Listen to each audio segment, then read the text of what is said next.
ፍርድ ቤቱ የህፃናት ደህንነት ህግ አተገባበር ላይ የሰጠው ብይንና አንደምታው።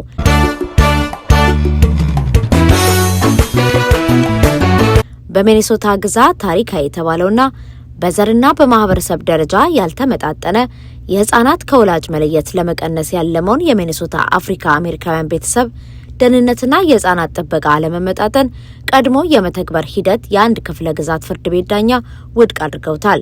ዳኛው ውሳኔያቸውን የሰጡት ህጉን ደረጃ በደረጃ ለመተግበር የተያዘው እቅድ ህገ መንግስታዊ መብትን የሚጥስና መብቱ የሚገኝባቸው ሁሉም ወገኖች በእኩል አይን የማያይ ነው በሚል ምክንያት ነው።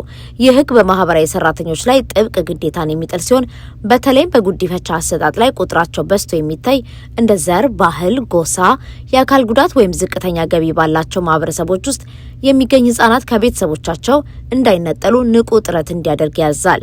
በሜይ 2024 የጸደቀው ይህ ህግ በመላው ሚኔሶታ ግዛት ሙሉ ለሙሉ ተግባራዊ መሆን የሚጀምረው ጃንዋሪ 1 2027 ነው።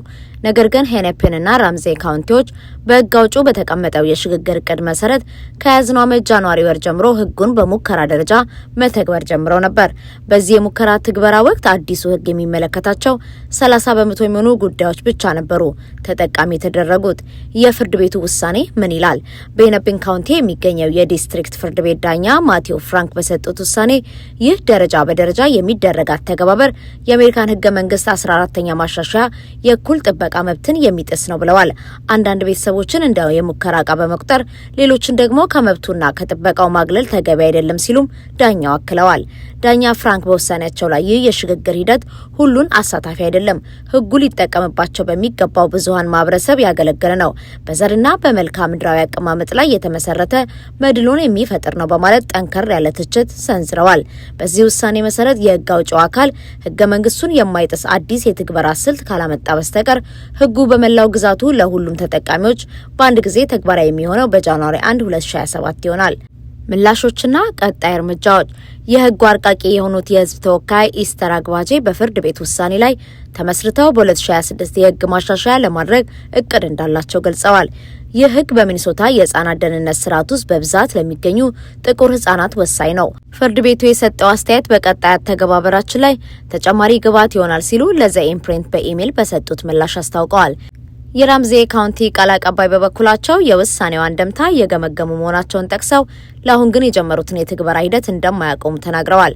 የሄነፒን ካውንቲ የሰብአዊ አገልግሎት ቢሮም ተመሳሳይ ምላሽ የሰጠ ሲሆን ከህግ አማካሪዎችና ከሚመለከታቸው አካላት ጋር በመምከር ቀጣይ እርምጃዎችን እንደሚወስኑ አስታውቀዋል።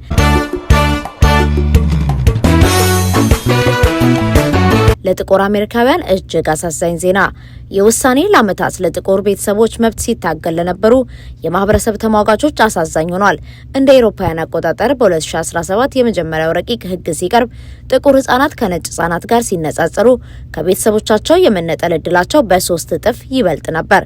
በ2023 የወጣው መረጃ ደግሞ ጥቁርና ስፓኒክ ህጻናት ከቤተሰቦቻቸው የመነጠል እድላቸው 2 እጥፍ፣ የአሜሪካ ተወላጅ ህጻናት ደግሞ 16 እጥፍ እንደሆነ ያሳያል። የቪሌጅ አርምስ መስራችና የቤተሰብ መብት ተሟጋች የሆኑት ኬሊስ ሂውስተን የፍርድ ቤት ውሳኔ እንዳልገረማቸው ይናገራሉ። ከመጀመሪያውም ቢሆን ህጉን በከፊል መተግበር ችግር እንደሚፈጥር ስንናገር ነበር። ህጉ ለመረጣቸው ጥቂቶች ብቻ ሳይሆን መስፈርቱን ለሚያሟሉ ሁሉ ቤተሰቦች ተፈጻሚ መሆን አለበት ብለዋል።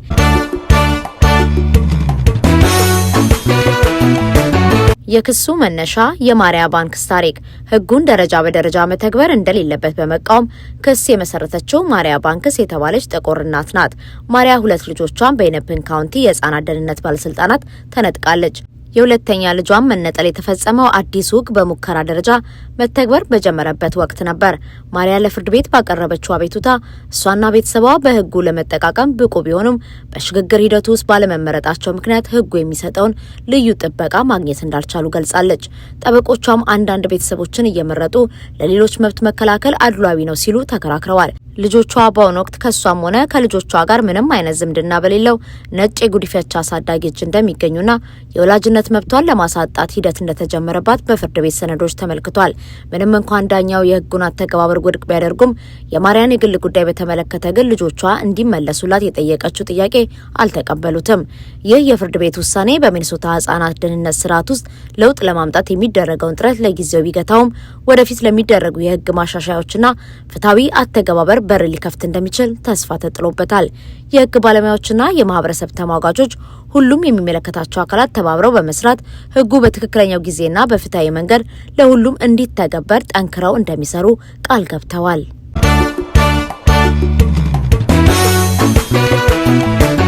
ኮሎራዶ ከፍተኛ ቁጥር ያላቸው ኢትዮጵያውያን ከሚገኙበት የአሜሪካ ግዛቶች አንዱ ነው። በኮሎራዶ ዩኒቨርሲቲ የተደረገ አንድ ጥናት እንደሚገልጸው በግዛት ውስጥ ያሉት የኢትዮጵያን ኮሚኒቲ አባላት ቁጥር ከ30 ሺህ እስከ 50 ሺህ ይደርሳል። የፕሬዝዳንት ትራምፕ አስተዳደር አርብ ዕለት ይፋ ባደረገው ውሳኔ ለኢትዮጵያውያን ተሰጥቶ የነበረው ጊዜያዊ የከለላ ፍቃድ ቲፒኤስ እንዲቋረጥ ማለቱ የኮሚኒቲውን በርካታ አባላት ጭንቀት ውስጥ መክተቱ ሲቢኤስ ቴሌቪዥን ዛሬ ባሰራጨው ዘገባ አስታውቋል። እንደ ዘገባው በውሳኔው መሰረት በቲፒኤስ አማካኝነት በአሜሪካ የሚኖሩ ኢትዮጵያውያን በ60 ቀናት ውስጥ ለቀው መውጣት የሚኖርባቸው ሲሆን ካልሆነም የመባረር ዕጣ ሊገጥማቸው ይችላል። የኮሎራዶ ኢትዮጵያን ኮሚኒቲ አመራር የሆነችው ሊዲያ ታምራት ለዜና አውታር እንደተናገረችው ጉዳዩ በጣም አሳሳቢ ነው።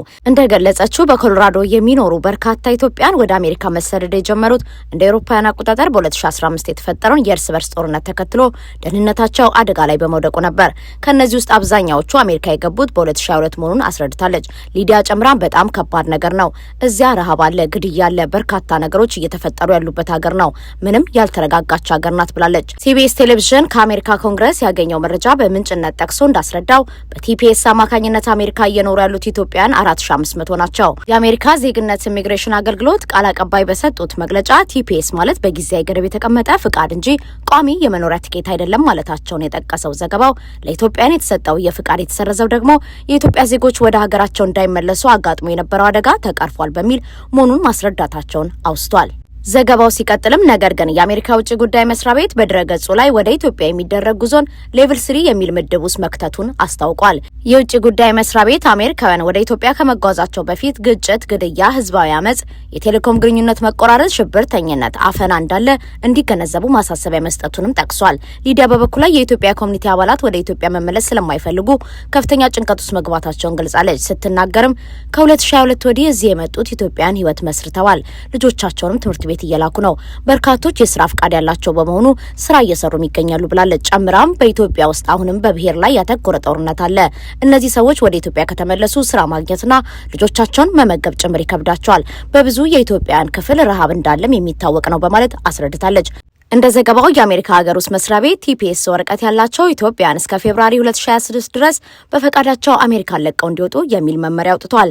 መስሪያ ቤቱ ጨምሮም በፈቃዳቸው መመለስ የሚፈልጉ የጉምሩክና ድንበር ጥበቃ ቢሮን በመጠቀም በሞባይል አፕሊኬሽን ሪፖርት እንዲያደርጉ ጠይቆ ይህንን ሪፖርት ላደረጉ የመመለሻ ትኬትና $1000 ተጨማሪ ቦነስ እንደሚሰጣቸው ይፋ አድርጓል። ነገር ግን ሊዲያ የተሰጣቸው የ2 ወር ቀን ገደብ በቂ አይደለም ብላለች።